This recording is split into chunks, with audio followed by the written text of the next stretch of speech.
everyone. Thank you for joining us today. I am Monique Perlmutter. I'm a senior director at Roundel. I lead our essentials and beauty organization for Partner Solutions, and I'm very, very excited for this topic. In fact, leading up to Cannes, I was telling anyone and everyone who would listen, including friends not in media, I get to moderate a panel on data collaboration, and got a lot of glazed over looks. But anyone who knows me knows I love to talk about data. I love to talk about applications and learn about applications of data in the media space. And during COVID, my kids were often playing or coloring near me while I would be on conference calls. And one day, after a long internal project with my youngest son sitting next to me, I'm scooping him some mac and cheese at dinner, and he looks at me and says, "So, Mom, what happened to the dirty data?" I said, "Oh my gosh." So even my kids know I love to talk about data, and so here we are today. So today, we won't be talking about that, but we will be talking about data collaboration, which is really a key value proposition to the whole industry. As we think about how advertisers, retailers, consumers, and tech partners are coming together to really improve the experience for the guest, target guests, that's what we call our consumers. So that's what we're gonna talk about today, and we're gonna talk about a topic within data collab, which is clean rooms. That's coming up a lot more frequently. You're probably all talking about it on a daily basis. So hopefully today we can provide some actionable nuggets that all of you can take to your businesses to explore this capability. So I'm going to introduce my esteemed panelists over here. If you guys don't mind sharing your name, your company, and your role very quickly. Let's start with you, Guthrie. Sure. Hi, everyone. I'm Guthrie Colins. Thanks for joining us today. I'm VP of Product at Roundel. Jesse Laskaris. I work at L'Oreal, and I'm the VP of Data-Driven Experiences. Hi, everybody. Vihan Sharma. I'm the CRO of LiveRamp. Great. Welcome. Well, let's dig in.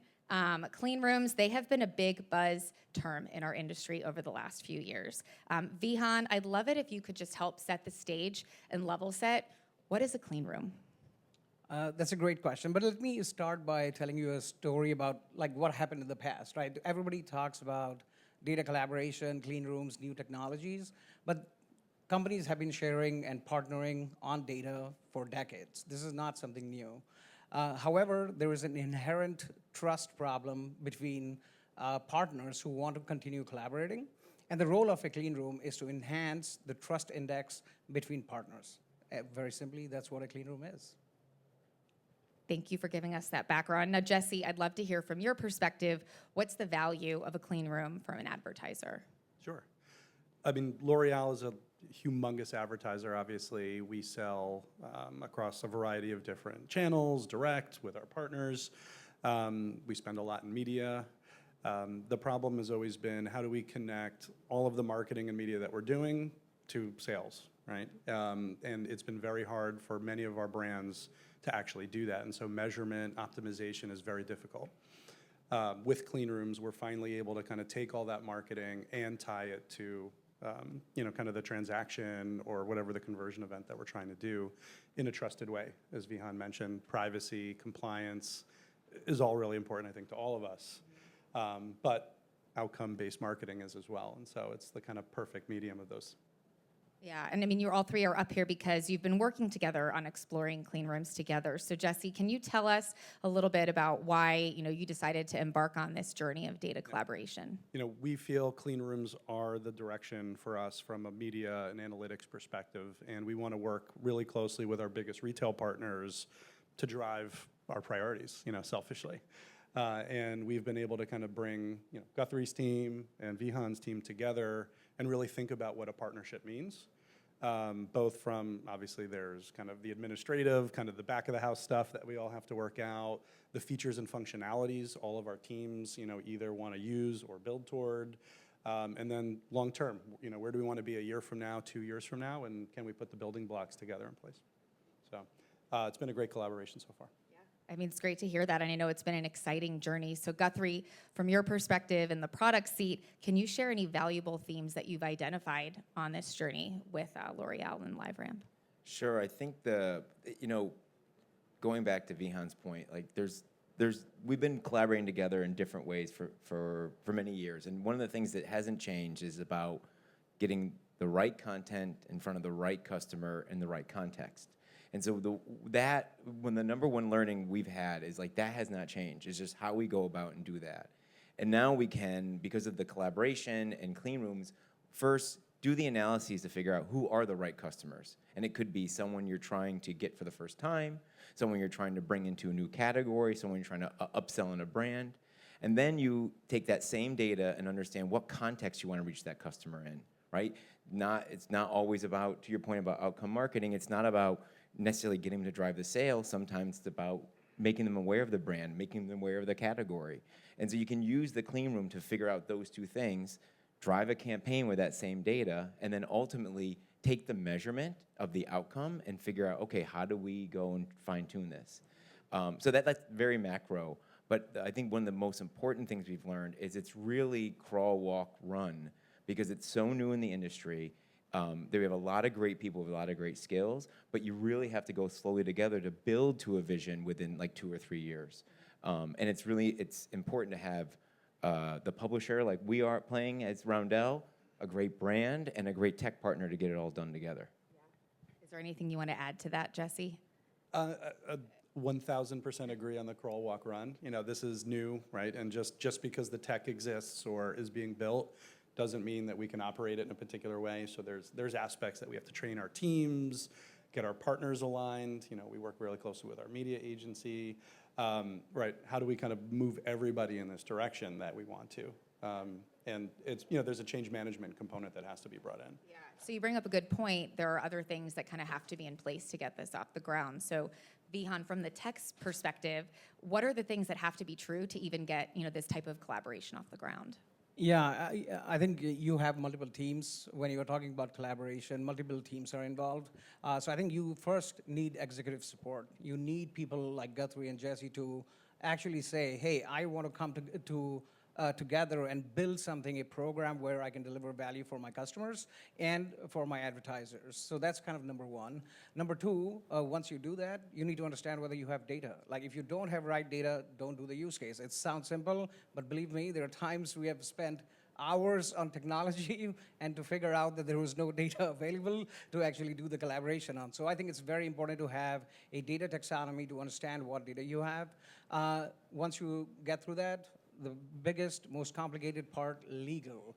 Two big enterprises like Roundel and like L'Oreal, it takes a long time for different legal teams to come together to ensure that they are aligned in terms of getting the right outcomes. So technology, I think, is the easy part. I think you need time, you need leadership in order to make a difference. And I think we have great examples today, Roundel and L'Oreal, where you all are doing this. Well, and collaboration, it sounds like, and communication and openness and transparency. And I think back to last year at this time, so double clicking a little into the crawl, walk, run approach. It was last year at this time, we were in a conference room, kind of like that one right over there, and we were ideating, you know, what are some of the business problems that we need to solve for, and what can we do across all three partners. And so 12 months later, here we are. But along that journey, you've probably all identified opportunities to do things faster or different ways to, you know, find these solutions. So I'd love to hear from each of you. What are some of the things that you've learned that you could share with the group? You know, anybody here that might be thinking about embarking on this journey? Yeah, let's start with you, Guthrie. I think the most important thing we've learned is we've had great partnerships, like one-to-one, right? So great partnership with Jesse, great partnership with Vihan and his team. Recently, several months ago, we realized, you know, this partnership could be enhanced by all three of us talking more frequently in a different way. So we did an amazing workshop, and I think each of us are going to talk about this, that brought so many great voices together in one agency, brand, tech partner, Roundel, like all together, and realized that, okay, how do we actually go accomplish this crawl, walk, run together? It was half a day. It was a lot of time spent. The three of us were there the whole time. Incredible moment to kind of get the ball rolling faster. Yeah. Let you build on that. Double down on that. Absolutely. I mean, the separate conversations were helpful, but the real unlock was when we were all together.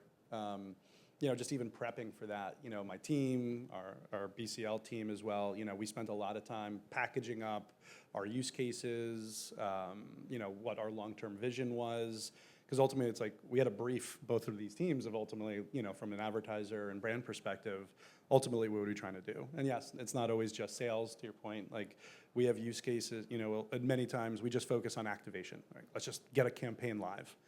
And that kind of works when you're in pilot mode, but not long term, right? We do all sorts, we have all sorts of use cases, and we had to simplify it, right? We have to do insights for planning, right? How do we know more about our consumer, your consumer, the overlap of that, right? You can start slicing and dicing that in a million different ways, but it's incredibly strategic for us, because otherwise we're kind of going blind, or we're guessing, we're gonna find out too late. The activation, we've been doing that, but there's stuff that we want, updated and, kind of new features and functionality, and then measurement, right? Some of it's upper funnel, mid, or lower, on-site versus off-site. And again, you can start slicing. I think we had 26, 28 use cases, through this, and we went through line by line, we dug in, everybody's asking questions and clarification, and then we prioritized, we put together a strategic roadmap, and we decided which ones we're gonna go after together.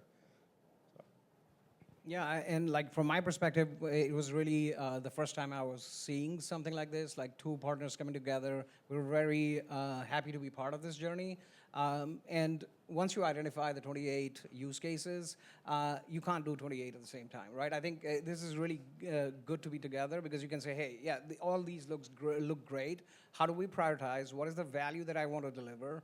And once you get on like the 5 or 6, the first phase of the collaboration, I think it gives clarity to the teams. Like your teams are very clear, your teams are very clear, my teams are very clear as to what success looks like for this partnership to work. So it makes our life much easier to support going forward, and really a great way to get collaboration started. So it sounds like prioritization is a big takeaway, is look at all of the things you can do. What are the most important things to do first? That's great. So we've talked a lot about tech partners, retailers, and brands so far. We haven't talked about, some might say is the most important stakeholder is the guest or the consumer. So when we think about this work coming together to create a better experience for the guest, I'd love any thoughts that you have on how this work is positively impacting the target guest, the consumer. We'll start with you, Guthrie. We'll go in a row. Sure. So I think, okay, the easy answer is we have to have the guest in mind, right? Because we're not inspiring them together, then we've completely failed. But I think one of the most important things I want to mention in terms of a lesson learned is it's about diversity, and I mean diversity of thought in the meeting. So I mentioned before, we had agency, tech partner, brand, us as a publisher, but also diversity of functions. We had media buyers, we had account managers, we had data scientists, we had product managers, we had executives, we had engineers. That was so critical, because each one of those use cases, everyone had a different important point of view to bring. And a lot of it was someone had played a different role reminding, is this actually gonna work for the customer? Is this gonna work for the guest? And I can't stress that enough, that diversity of viewpoint was so critical to that moment. We ultimately always want to, remove friction from the buying process, or, kind of the overall experience. And we just think, when bringing all these use cases together, with the tech, data, creative, we're not talking a lot about creative, but, creative and experience is critical, that we're just removing friction from that experience. And I think, the long-term roadmap, the capabilities that Roundel is building, with LiveRamp on behalf of advertisers like us, and, we always want to be first, we always want to be, have access, but we ultimately feel it's going to remove a lot of the friction, provide the right, most relevant type of experience for them ultimately to buy. I think when you think about the consumer, I think I would think let's go back to just when COVID was starting, right? If you went, everybody had a lot of time, you all went to a website or YouTube or whatever, and you tried to see a video, right? The first ads, the first few days of that time, the ads were crap. It was like making a lot more money. How can I make more money? How can I do something? It was not really an experience as a consumer that you would appreciate, right? So that's so what we are doing is very simply helping customers have a better media experience that they can engage with. That is ultimately the goal. I think privacy plays an important role here because I think we talk a lot about privacy in terms of regulation. I think no consumer wants regulation to decide what happens with their data. What they want is the guardians of the data are the brands and the data owners who need to ensure that there is transparency, that the data is secure, the data is not flying every single place. And I think the role of technology is to let data owners simplify this so that consumers keep trusting collaboration, keep trusting the media experience so that we can deliver better outcomes for them and for our companies. Yeah, I think consumers are used to seeing ads. They're okay with seeing ads. And I realize I'm obviously very biased being in this industry, but I do think, they're okay with it as long as it's relevant, as long as we're giving them something that's helpful. And this work definitely helps to do that, especially if you have all the people in the room to poke holes at maybe where we're not thinking the right way. So I think, having the full roundtable is important. Well, thank you all for this discussion, for sharing your nuggets. Hopefully, anyone here who's considering exploring clean room capabilities and applications can take away a few ideas to think about with your business from this discussion. And we're happy to take any discussions, offline later if anybody wants to learn more from these guys. So thank you. Thank you, Monique. Thank Thank you you for having us.